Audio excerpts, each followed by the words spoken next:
नमस्कार साथियों, स्वागत है भी आप सभी का हमारे इस प्लेटफॉर्म पर। देखिए, आपका जो राजस्थान में जो आपका प्री बीएसटीसी का जो एग्जाम्स होगा, जिसे आप प्री डीएलएड वाला एग्जाम भी बोलते हैं, तो सर ये आपका जो एग्जाम है, फॉर्म आपके भरे जा रहे हैं। लास्ट डेट आपकी जस्ट 11 अप्रैल आपकी लास्ट डेट है और आपका जून के महीने में, जून 2025 में आपका एग्जाम डेट क्या है, अनाउंस है। तो देखिए, आपका जो बच्चे जो है कि सर पहली बार, जस्ट बहुत सारे बच्चे जो 12th पास आउट होकर के अभी वो जो है एग्जाम देंगे, तो सर उनके लिए, ऐसे बच्चे जो पहली बार एग्जाम देंगे, सर उनको ये पता होना चाहिए कि सर सिलेबस क्या है ना। जब तक सिलेबस उनको पता नहीं है, जैसे इसमें रीजनिंग भी है, हिंदी भी है, तो वो पूरी हिंदी पढ़ रहे हैं, पूरी रीजनिंग पढ़ रहे हैं ना, पूरा इंग्लिश पढ़ रहे हैं, है ना, पूरा टीचिंग एप्टीट्यूड पढ़ रहे हैं, नहीं। इसमें बकायदा आपको सिलेबस दिए हैं और सिलेबस में क्या दिए हैं, आपको टॉपिक दिए हैं। तो वो सिलेबस क्या है, वो टॉपिक क्या है, जब आप इनको, आपको पता होगा, सिलेबस आपको पता होगा, एग्जाम पैटर्न आपको पता होगा। और एग्जाम पैटर्न का मेरा एक वीडियो पहले बन चुका है कि सर राजस्थान में इसका एग्जाम पैटर्न क्या रहने वाला है, तो उस पर हम, वो वीडियो आप जरूर देख लीजिएगा।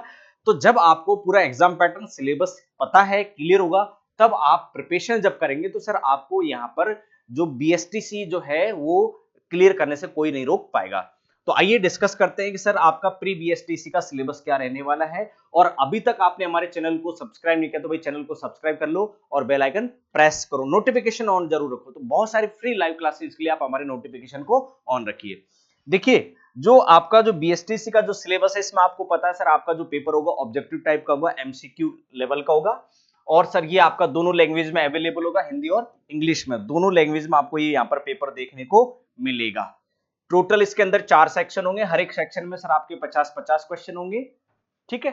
और एक क्वेश्चन जो होगा आपका वो 3 नंबर का होगा, ठीक है। टोटल जो होंगे सर आपके 200 क्वेश्चन होंगे और जो मार्क्स हो गए सर इसमें 600 नंबर का हो गया आपका, ये 600 नंबर का हो गया, टोटल मार्क्स 600 नंबर हो गए। टाइम दिया जाएगा सर आपको 3 घंटे, ठीक है। ये आपका सिलेबस है सर। जनरल नॉलेज के 50 क्वेश्चन होंगे 150 नंबर का, मेंटल एबिलिटी के 50 क्वेश्चन होंगे सर 150 नंबर का, और आपका टीचिंग एप्टीट्यूड के 50 क्वेश्चन होंगे सर आपका 150 नंबर का। लैंग्वेज संस्कृत या हिंदी में से आपको एक सेलेक्ट करनी है। अगर आप संस्कृत के क्वेश्चन अटेम्प्ट करना चाहते हो तो संस्कृत के, और हिंदी अगर आप रखना चाहते हो लैंग्वेज फर्स्ट में तो आप हिंदी रख सकते हैं। 30 क्वेश्चन होंगे इसके और आप 90 नंबर का। इसके बाद में लैंग्वेज सेकंड जो होगी ये इंग्लिश है सर, और ये इंग्लिश जो है सभी के लिए क्या है, कंपलसरी है, अनिवार्य है। इसमें आपको ऐसा ऑप्शन नहीं है कि सर मैं इंग्लिश नहीं लूंगा, आपको जो है ना वो ऑप्शन दिया है हिंदी और संस्कृत में से। 20 क्वेश्चन फिक्स है इसके, 20 क्वेश्चन आएंगे आपके 60 नंबर का। इस तरीके से टोटल 4 सेक्शन में आपके जो हो गए सर क्वेश्चन हो गए 200, 600 नंबर का आपका पेपर होगा। हर एक जो क्वेश्चन हो गया वो कितने का हो गया सर, आपका 3 नंबर का हो गया। कोई नेगेटिव मार्किंग इसके अंदर नहीं है। अब बात करें सर इसमें डिटेल सिलेबस की, कि सर जीके का कौन सा सिलेबस होगा, जीके में राजस्थान जीके आएगा या इंडिया जीके आएगा या दोनों ही आएंगे, है ना, वो सिलेबस देखेंगे। मेंटल एबिलिटी जिसको हम रीजनिंग भी बोलते हैं, क्या बोलते हैं दोस्तों, रीजनिंग, रीजनिंग के नाम से भी जानते हैं। तो सर इसमें रीजनिंग का सिलेबस क्या रहने वाला है, टीचिंग एप्टीट्यूड का आपका सिलेबस क्या रहने वाला है ना, टीचिंग एप्टीट्यूड का सिलेबस क्या रहने वाला है। बहुत सारे बच्चों आपको हिंदी पूरी नहीं पढ़नी है तो हिंदी का भी सिलेबस, इंग्लिश में भी आपके कौन कौन से टॉपिक आपको पढ़ने हैं। तो चलिए शुरुआत करते हैं। सबसे पहले अगर हम बात करें सर मेंटल एबिलिटी, है ना, मेंटल एबिलिटी मतलब रीजनिंग, मेंटल एबिलिटी बोल लीजिए या रीजनिंग बोल लीजिए। सर इस मेंटल एबिलिटी रीजनिंग का जो सिलेबस होगा सर आपका, रीजनिंग योग्यता, इसमें क्या आएगा सर आपका, इसमें आएगा सर एनालॉगी, है ना। एनालॉगी का मतलब आप उसमें समानता और असमानता, है ना, मुख्य तौर पर इसमें समरूपता खोजोगे आप।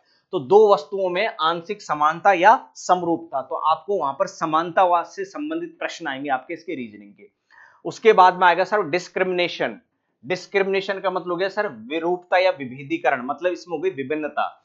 एनालॉगी का मतलब होता है समानता और डिस्क्रिमिनेशन का मतलब होता है इसमें विभिन्नता या विभेदीकरण।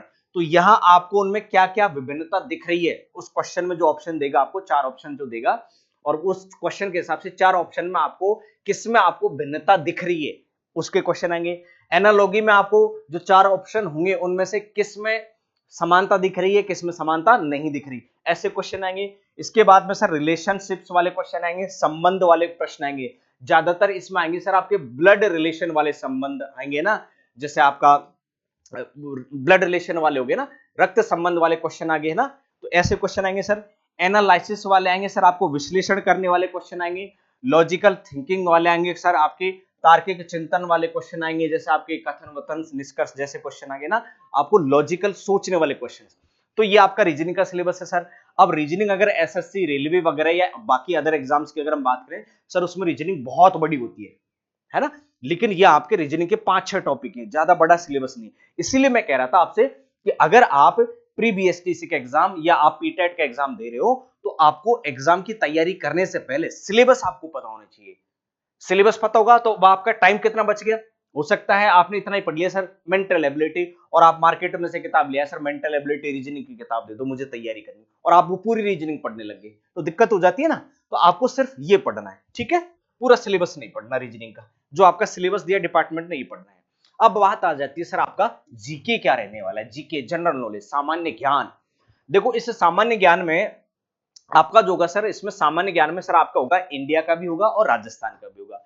इसमें सर आपके हिस्टोरिकल एस्पेक्ट्स आएंगे, ऐतिहासिक पक्ष, मतलब एक तरीके से आपकी हिस्ट्री आएगी, इतिहास आएगा, है ना, हिस्ट्री इतिहास आएगा ये। उसके बाद में सर आपका पॉलिटी भी आएगी, आर्ट कल्चर कला संस्कृति और साहित्य आएगा, और है ना, इकोनॉमी आएगी, अर्थव्यवस्था आएगी, ज्योग्राफी भूगोल आएगा आपका, है ना। उसके बाद में आपके जैसे आपके जो दैनिक जो आसपास का जो जीवन होता है उससे संबंधित प्रश्न आएंगे, सामाजिक पक्ष के प्रश्न आएंगे, पर्यटन के पक्ष आएंगे, क्वेश्चन आएंगे। एक तरीके से इसमें आपका राजस्थान का जीके का ज्यादा इसमें वेटेज रहेगा, बोलबाला रहेगा, तो राजस्थान जीके और इंडिया जीके दोनों के ही क्वेश्चन आएंगे। इसके बाद में हम बात करें सर आपका टीचिंग एप्टीट्यूड, शिक्षण योग्यता, टीचिंग एप्टीट्यूड में आपके क्या आने वाला है। तो देखो टीचिंग एप्टीट्यूड मतलब आप टीचर बनोगे बनोगे ना, और ये आपके क्या है, ये आपका जब आप बीएसटीसी में एडमिशन ले लोगे तो वहां पर एक सब्जेक्ट आता है टीचिंग एप्टीट्यूड वाला, शिक्षण अभियोग्यता वाला। तो आपकी टीचिंग एप्टीट्यूड क्या होनी चाहिए, मतलब आपका पढ़ाने का तरीका क्या होना चाहिए, उसके लिए आपका पढ़ाने के जो स्किल होते हैं ना, पढ़ाने का जो कौशल होता है, दक्षता जो होती है वो कैसी है आपकी, है ना, उसमें आप कौन कौन से टूल काम में लेते हो। तो आपकी पढ़ाने से जो स्किल होती है उसकी नॉलेज से संबंधित प्रश्न आएंगे। तो इसमें क्या है सर आपका टीचिंग लर्निंग, शिक्षण अधिगम, मतलब आप टीचिंग के माध्यम से कैसे बच्चों को लर्निंग करवाओगे, आप ऐसी कौन सी टीचिंग टेक्निक का इस्तेमाल करोगे जिससे बच्चों को लर्निंग में आसानी रहे, सीखने में आसानी रहे। चाहे आप मैथ पढ़ा रहे हैं, चाहे आप साइंस पढ़ा रहे हैं, चाहे आप हिंदी पढ़ा रहे हैं, चाहे आप ज्योग्राफी पढ़ा रहे हैं, इंग्लिश पढ़ा रहे हैं, जो भी आप पढ़ा रहे हैं, संस्कृत पढ़ा रहे हैं, तो आपका वो टीचिंग का वो कौन सा ऐसा तरीका हो अच्छा कि सर उससे बच्चों को लर्निंग में क्या लगे, हेल्प मिले। तो सर लर्निंग के लिए अच्छी टीचिंग स्किल्स का होना जरूरी है। तो सर यहाँ टीचिंग लर्निंग से संबंधित प्रश्न आएंगे। उसके बाद में सर लीडरशिप क्वालिटी, भैया आप टीचर हो, इतने बच्चों को आप क्लास में हैंडल करोगे, 100-50 बच्चे जो भी होंगे, तो सर 100-50 बच्चों को, इतनी भीड़ को जो हैंडल करता है ना, तो उनका कौन करेगा, नेतृत्व जो करेगा। तो नेतृत्व करता जो होगा क्या होगा, नेतृत्व करता होता है, मतलब लीडर होता है ना, लीडर ही तो लीड करता है।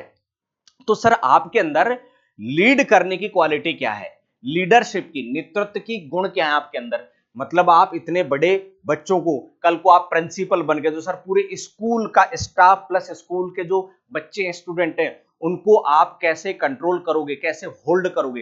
तो वो ऐसे ही कर पाओगे ना भाई, आपके अंदर लीडरशिप की क्वालिटी होनी चाहिए ना। और अगर आपके अंदर लीडरशिप क्वालिटी नहीं है तो बच्चे क्लास में शैतानी करेंगे, आपकी बात नहीं सुनेंगे, बात करेंगे बीच में क्लास में ना, डिस्टरबेंस करेंगे। तो आपके अंदर लीडरशिप के गुण भी होने चाहिए, उन गुणों की जांच करेंगे क्वेश्चनों के माध्यम से। तो इसके भी क्वेश्चन आएंगे सर। क्रिएटिविटी, सृजनात्मकता, तो सर आपके अंदर ऐसी कौन सी क्रिएटिविटी हो कि सर आप साइंस है, मैथ है, ज्योग्राफी है, ऐसे सब्जेक्टों को आप बहुत ही अच्छे क्रिएटिव तरीके से समझा सको, बच्चों को पढ़ा सको। जैसे अगर आप साइंस के टीचर हैं तो सर आप वहां क्लास में केमिस्ट्री के, फिजिक्स के, बायो के बहुत सारे प्रयोग करके आप दिखा सकते हो। अगर आप किसी पेड़ के बारे में पढ़ा रहे हो, आप बायोलॉजी में पढ़ा रहे हो, तो सर पेड़ के बारे में, भाई पेड़ का तना ये होता है, तने की छाल ऐसी होती है, पेड़ की पत्तियां ऐसी होती हैं, उसका डंठल वाला हिस्सा ही रहता है, उसको पुंकेसर कौन से होते हैं ना फूल के अंदर, तो वो अगर आप एक जीवित पेड़ के पास में ले जा करके, या आप वहां कहीं वो एक पत्ती ले आए क्लासरूम में, उस पत्ती के माध्यम से आप बच्चों को ओरिजिनल चीज से समझा रहे हो, तो ये होती है सर क्रिएटिविटी। बच्चों के अंदर क्रिएटिविटी पैदा करना, मतलब मॉडल बनाना, प्रोजेक्ट बनाना, साइंस के प्रोजेक्ट बनाना, ज्योग्राफी का प्रोजेक्ट बनाना, मॉडलों के माध्यम से बच्चों को समझाना, 3D मॉडल्स के माध्यम से। तो क्रिएटिविटी के क्वेश्चंस आएंगे sir. Continuous and comprehensive evolution, सतत और व्यापक मूल्यांकन, भाई बच्चों का आप जो होगा रेगुलर, सतत का मतलब लगातार आप उनका मूल्यांकन करें, है ना, व्यापक बड़े स्तर पर मूल्यांकन करें। मूल्यांकन कैसे करोगे सर? उनके छोटे छोटे टेस्ट लेकर के मूल्यांकन करोगे। हाफ ईयरली के एग्जाम होंगी आपकी, है ना, उनसे मूल्यांकन करोगे। आपकी वार्षिक एग्जाम होंगी, ईयरली एग्जाम होंगी आपकी, है ना, एनुअल एग्जाम होंगी, उनसे मूल्यांकन होता है परीक्षाओं के माध्यम से, टेस्ट के माध्यम से, वाइवा के माध्यम से, है ना, जिसको बोलते हैं मौखिक जो आपका होता है ना अभ्यासों के माध्यम से। तो ऐसे बच्चों में आपने जो उनको कुछ सिखाया है, पढ़ाया है, तो सर उन्होंने क्या सीखा है, पढ़ा है, क्या उन्होंने सीखा भी है, या क्या उनको ये सब्जेक्ट याद भी है ही नहीं, तो आप उनका क्या करोगे? मूल्यांकन करोगे। मूल्यांकन करने के लिए कई तरीके होते हैं, टेस्ट होते हैं, एग्जाम होते हैं, मौखिक रूप से आपने उनसे पूछ लिया, वाइवा कर लिया, या कोई एक्सपेरिमेंट का प्रोजेक्ट दे दिया कि बताओ ये प्रोजेक्ट बना करके दिखाओ, तो इसके प्रश्न आएंगे आपके, है ना, इसमें खासकर एग्जाम होगा। कम्युनिकेशन स्किल्स, है ना, संप्रेषण कौशल आपका कैसा है, बच्चों के साथ में आपका बात करने का तरीका कैसा है, आप बच्चों को समझाने का आपका तरीका कैसा है, तो इसको बोलते हैं कम्युनिकेशन स्किल्स। तो वो कम्युनिकेशन स्किल्स के क्वेश्चन आपके आएंगे। और कम्युनिकेशन स्किल्स में कौन कौन सी डिवाइस या उपकरण भी काम में आते हैं, जैसे मैं आपको भी समझा रहा हूं इस सिलेबस के बारे में, तो मैं कम्युनिकेशन स्किल्स काम में ले रहा हूं, लेकिन इसके लिए मैं माइक का इस्तेमाल कर रहा हूं, इसके लिए मैं डिजिटल बोर्ड को इस्तेमाल कर रहा हूं। तो मेरी बात आप तक अच्छे ढंग से, प्रभावी ढंग से पहुंचाने के लिए कम्युनिकेशन स्किल्स के तौर पर मैं बहुत सारे इंस्ट्रूमेंट्स भी यूज कर रहा हूं, तो उसके भी क्वेश्चन आएंगे सर। प्रोफेशनल एटीट्यूड, है ना, आपका जो पर्सनल व्यक्तिक अभिव्यक्ति, मतलब आपका एटीट्यूड क्या है क्लास में, कि सर आप खड़ूस टीचर हो या हंसमुख टीचर हो, बच्चों के साथ फ्रेंडली हो, ये एक ऐसे टीचर हो, बहुत ही अमेजिंग टीचर हो आप, बच्चे आपसे पढ़ना पसंद करते हैं, जैसे ही आप क्लास में आते हैं बच्चे आपके आने से क्लास में खुश हो जाते हैं कि अरे यार आज इन सर की क्लास आई है ना। तो आपको होता है ना किसी टीचर की क्लास से आप बोर हो जाते हो, अरे यार ये सर की क्लास आती है यार, बड़े बोरिंग टीचर है ना, मजा नहीं आता पढ़ने में, है ना, उसके क्लास में घुसते ही, इवन उसके स्कूल में आते ही, स्कूल गेट के अंदर घुसते ही आप ऐसा लगता है यार ये क्यों आ गए ना। और कुछ टीचर ऐसे प्रभावी टीचर होते हैं जो आपको इतना अच्छा प्रभावित करते हैं कि सर उनकी क्लासरूम में एंट्री से आप खुश हो जाते हैं, बड़े आप वार्म अप वेलकम करते हैं, वेलकम टीचर या welcome sir, good morning sir, है ना, नमस्ते सर, नमस्कार सर, मतलब उनके क्लास में अंदर घुसते ही आप बड़े खुश हो जाते हैं कि इन सर की क्लास में मजा आता है ना। तो सर उस बंदे का, उस टीचर का प्रोफेशनल एटीट्यूड, प्रोफेशनल का मतलब क्या हो गया सर? टीचिंग वाला एटीट्यूड कैसा है, पर्सनल एटीट्यूड से कोई मतलब नहीं है। प्रोफेशनल कैसा है वो, बाय प्रोफेशन, व्यावसायिक रूप से, कि भैया वो उसका प्रोफेशन क्या, पढ़ाना है, तो सर पढ़ाने का एटीट्यूड कैसा है, कैसा ड्रेस सेंस सब रहता है, बच्चों के साथ में कैसे डील करता है, अगर कोई बच्चा गलती करे तो उसे डांटेगा, प्यार से समझाएगा, या उस बच्चे को कैसे मोटिवेट करेगा पढ़ने के लिए, ये प्रोफेशनल एटीट्यूड होता है टीचर्स का। तो इसके क्वेश्चन आएंगे सर। सोशल सेंसिटिविटी, सर सामाजिक संवेदनशीलता उसमें कितनी है, बहुत सारे बच्चे उसमें एसटी, एससी, ओबीसी, माइनॉरिटी के, गरीब वर्ग के होते हैं, उच्च जाति के होते हैं, निम्न जाति के होते हैं, है ना, गरीब परिवार से होते हैं, अमीर परिवार से होते हैं, किसी बच्चे के घर में बाप नहीं होता है, किसी बच्चे के घर में मां नहीं होती है ना। तो ऐसा जो समाज की जो स्थिति होती है, उन समाज की स्थितियों के प्रति वो संवेदनशील हो, है ना, ऐसा नहीं हो कि सर वो क्लास में कोई निम्न जाति का लड़का बैठा है, पढ़ने के लिए बच्चे बैठे हैं, है ना, तो वो उनको गलत गलत तरीके से ट्रीट करे, उनका मजाक बनाए, उनकी जाति को लेकर के, उनके रंग को लेकर के। तो सामाजिक रूप से भी वो टीचर बहुत ज्यादा सेंसिटिव हो, संवेदनशील हो, तो वो कितना संवेदनशील है उसके बारे के भी प्रश्न आपसे यहाँ पर एग्जाम में पूछे जाएंगे। ठीक है, तो ये है आपका टीचिंग एप्टीट्यूड का सिलेबस। अब बात करें सर इंग्लिश, जो कि कंपलसरी, आपके 20 क्वेश्चन आएंगे, आपके कंपलसरी है सर, ये आपके 60 नंबर का है, ये तो आपको पढ़ना ही पढ़ना, सबके आएंगे। तो सर इंग्लिश में से क्वेश्चन आएंगे आपके कॉम्प्रिहेंशन में से टेस्ट, है ना, उसके बाद में सर आपका प्रूफ रीडिंग और नरेशन में से क्वेश्चन आएंगे, मतलब आपको ये देखना है कि उसमें कहीं आपको गलती दिख रही है क्या, उस वाक्य में या उस मीनिंग में, स्पेलिंग में कहीं आपको गलती दिख रही है, तो प्रूफ रीडिंग आपको करना है सर। प्रीपोजिशंस जो होते हैं आपके, है ना, प्रीपोजिशंस जो होते हैं, सफिक्स प्रीफिक्स होते हैं, आर्टिकल्स होते हैं, आर्टिकल्स ए एन दी का प्रयोग करोगे ना, ये जो होता है आपका, कंजक्शंस होते हैं, करेक्शन ऑफ सेंटेंस, सेंटेंस में कहीं जो त्रुटि आ रही है तो सेंटेंस में त्रुटि, मॉडल की त्रुटि है, आपकी एक्टिव पैसिव वॉइस की त्रुटि है, आपके अपोजिट वर्ड्स की त्रुटि है, जो भी त्रुटि आपको लगता है, एरर जो लगती है, उसके क्वेश्चन आएंगे सर।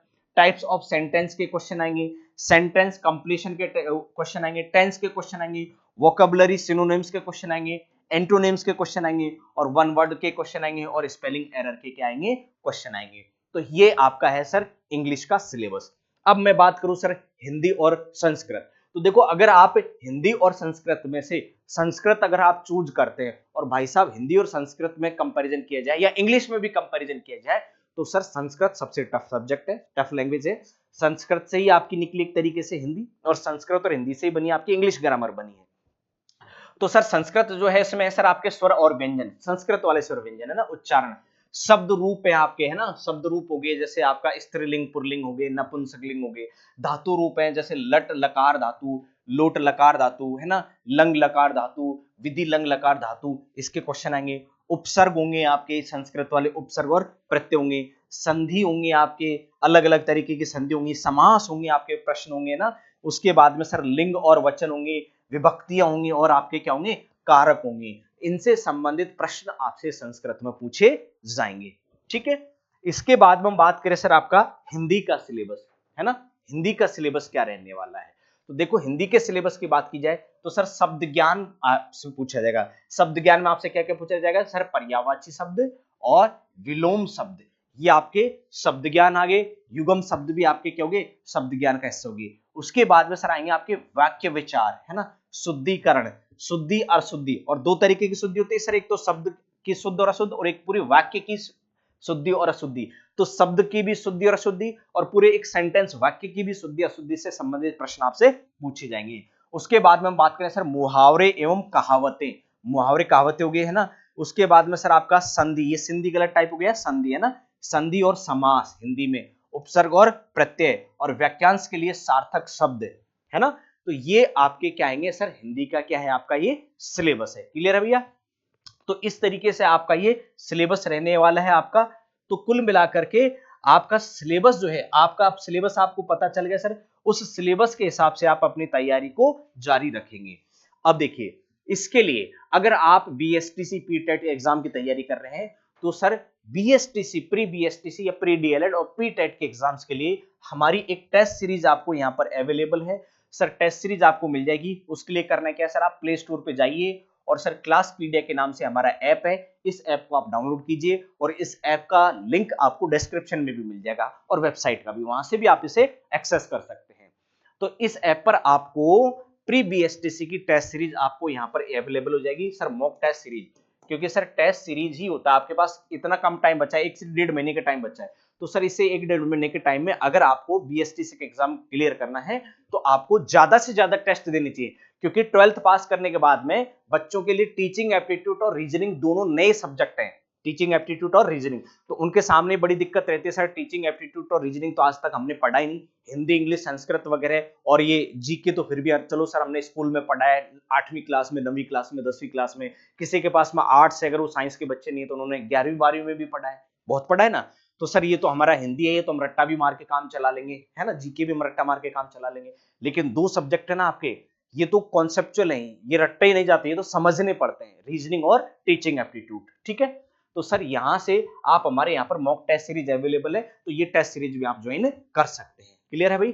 तो इसके लिए ये पैड डाउन, और बहुत सारे फ्री टेस्ट भी इस पे डले हुए हैं, अगर आप फ्री टेस्ट पे अटेम्प्ट करना चाहते हैं, कुछ एक टेस्ट है ना, तो वो भी आपको अवेलेबल हो जाएंगे। करना क्या है सर, आपको ये हमारा ऐप डाउनलोड करना है, और हाँ अगर आप रोजाना free live classes, pre BSTC के लिए फ्री लाइव क्लासेज का आप ज्वाइन करना चाहते हैं तो सर उसके लिए आप हमारा ये जो चैनल है, इस चैनल को सब्सक्राइब कर लीजिए और नोटिफिकेशन ऑन रखिए। बहुत सारी फ्री लाइव क्लासेज और प्रैक्टिस क्लासेज आपकी यहाँ पर चल रही हैं, तो सर उनकी तैयारी के लिए आप हमारे चैनल को सब्सक्राइब कर लीजिए। मेरे साथ बनने के आप सभी का बहुत बहुत धन्यवाद। आज के वीडियो में बस इतना ही, मिलते हैं आपसे नेक्स्ट वीडियो में, तब तक के लिए नमस्कार, जय हिंद।